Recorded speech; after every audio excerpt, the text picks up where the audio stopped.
Comme ça. Micro. Micro, je pense qu'il est bloqué comme ça.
Top les fêtes, c'est maintenant. Vous payez le même.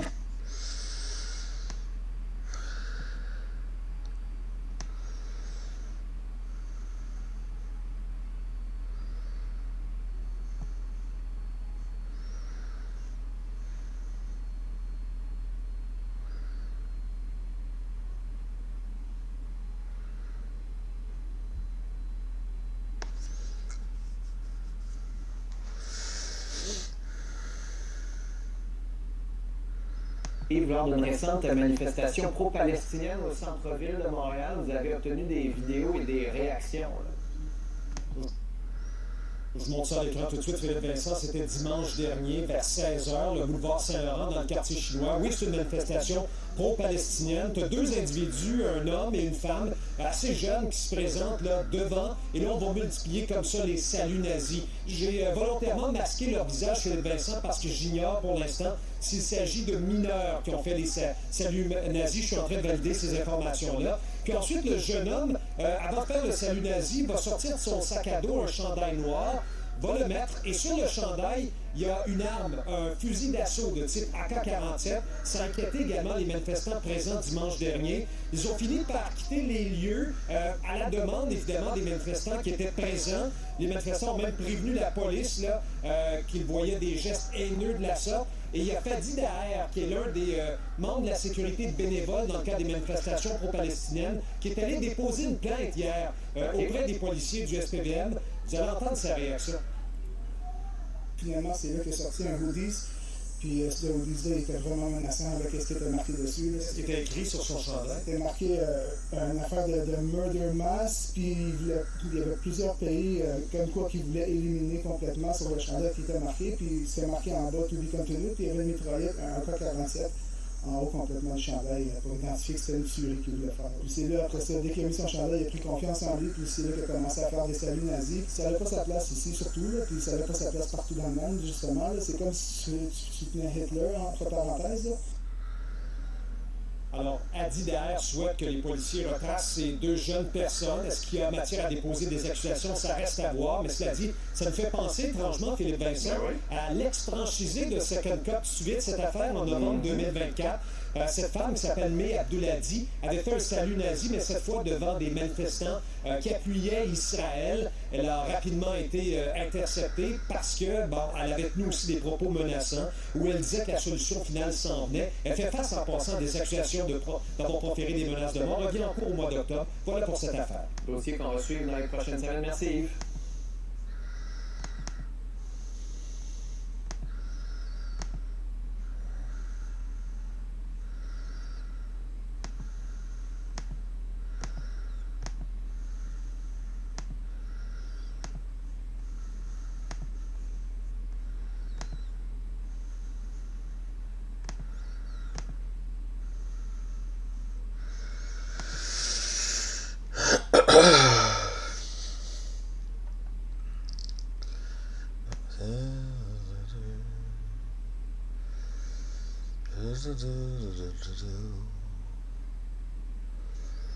We travel our way.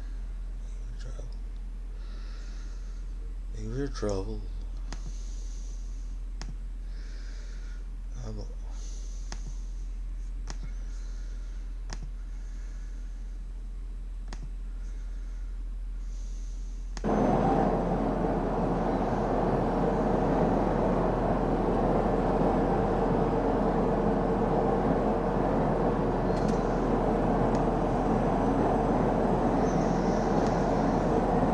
C'est quoi ça?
Yeah, and today we're in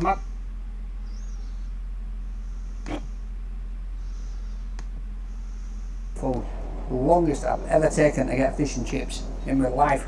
I think, you know, places that I like to go to, like Miners in Morley, you're queuing there, but you're only queuing 15-20 minutes. I know this place has just opened up, 15 minutes were spent on till, but by heck. Oof. Right, let's wet the whistle. Right guys, let's start off with the scallop balm. Scallop butty. So we've got bread cake. Oh my god. Oh my giddy eye, I don't know what they've done here. I don't know if he's toasted that. Has he toasted that, or is it the oil that's... That is like, listen, I don't know if you can... It's dry as old boots. Bit of butter on here. So we've got 1, 2, 3, 4, 5 potato scallops in there. That's a scallop butty, that, and a half, innit? Right, so I'm bite this bad boy.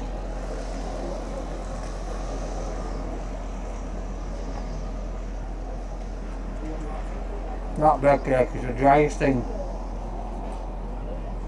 I've ever had in my life. Let's look at the scallop. We've got 5 scallops in there. The batter on them is nice and crunchy and crispy, and the potato is soft. If that were beef dripping, it would be nice. But the oil, there's a funny taste to it.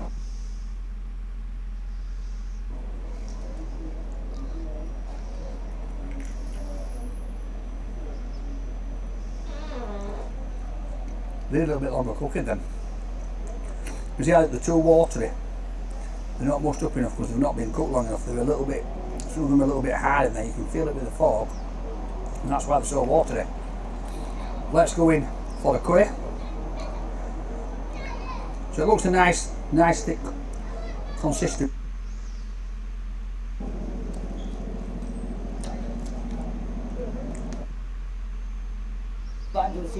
Have you had all from here? No, I haven't. No.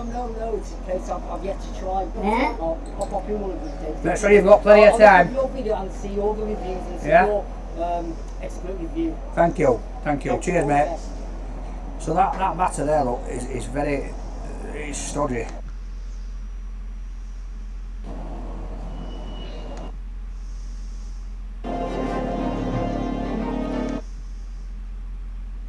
It's been toasted, or if it's on the tip. That outside here with balloons, I'm thinking it's going to be all bells and whistles, and it's not. So guys, if you've been down here to Uncle B's, let me know. If you've not been, if you want to come try it out, you can. But for me, it's probably, I'm going to give it a solid 3, I'm honest. Solid 3. I'll see you next time. Get the water down here. Have a good one.